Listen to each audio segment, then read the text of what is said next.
This is Dr. Rhonda Turpin again. I wanted to talk to you about when you're setting up your nonprofit and board development.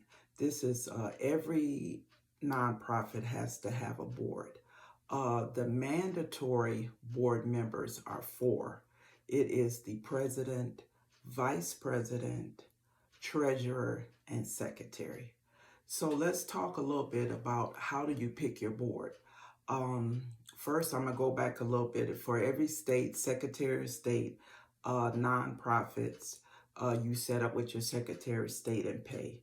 And then it's your bylaws, which is your organizing document and also tells you the duties of your board. So with the president, uh, many federal grants, county grants, and city grants, you have to have your board sign with you. It's mandatory. So they don't want the board president and the executive director being one and the same. So your president has administrative duties and executive duties. So you want to pick well. Vice president on nonprofits, you can be the vice president, but you're going to have to not have voting powers. Some grants will not take executive director being on the board. Some will. So that's a decision that you have to make within. Next is your treasurer. Your treasurer has what's called signature authority. What that means is that they usually have a signature authority of $2,000.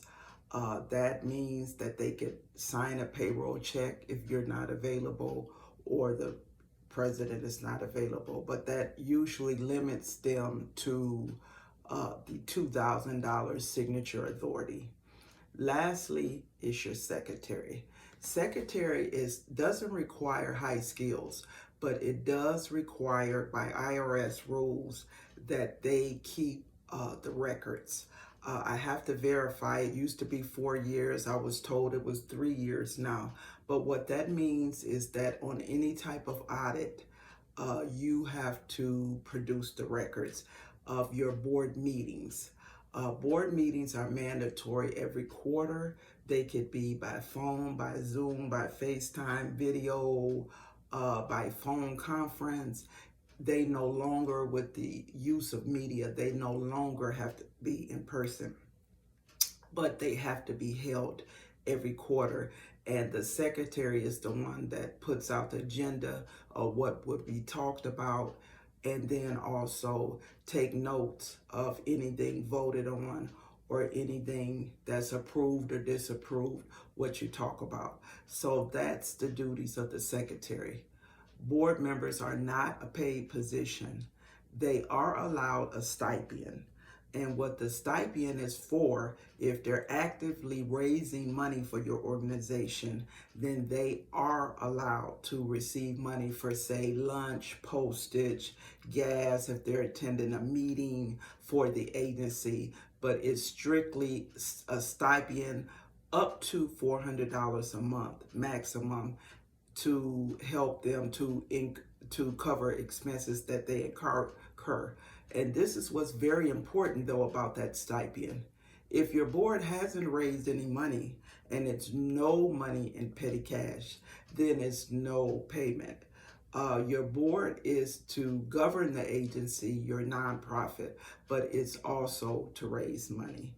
And you want a working, active board. Your board members should have a list, whether it's family, friends, business people, politicians, corporations, where they could raise some money and have your annual fundraisers, your holiday fund, your summer camp fund, you collection plates. Get the collection plates going. So that's what your board does while you're running the agency and the day to day. So that's the purpose of the board. The board, all their duties. This is not made up by me.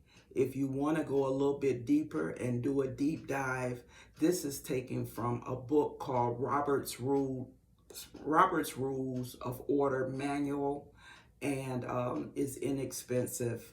What that does is that this procedure is taken from all the way back from years and years and years ago, dating back with the British. So parliamentary procedure. So Robert's Rules of Order is where all this comes. I do have some clients that actually buy the book so that they know what the actual duties are. So in summary, let's sum it up. You need a president who has administrative and executive duties, who will sign grants with you and make major decisions for your agency. You need a vice president that will cover when the president is not available. You need a treasurer who doesn't have to be a CPA or an accountant, but must be good with numbers, because they'll work closely with who's ever responsible for the taxes. A lot of my agencies use ADP, so they'll work closely with ADP on the end of the year, W-2s, payroll. So you need someone that's good with numbers. The secretary has to be good with record keeping. If you you might want to see as executive director.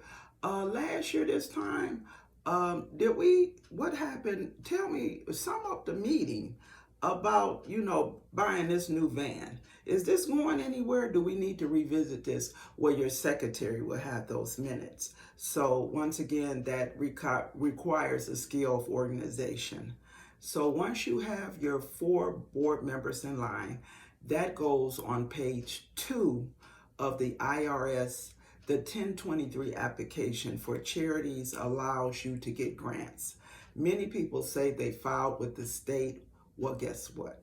On the state papers, they tell you you are not eligible for grants. They tell you on the state filing, understand this, IRS requires a different requirement. So your bylaws are IRS requirement, and also the 1023 application, which is 40 pages, required by IRS in order to get grants, and it's very detailed. So that's where your board members come in.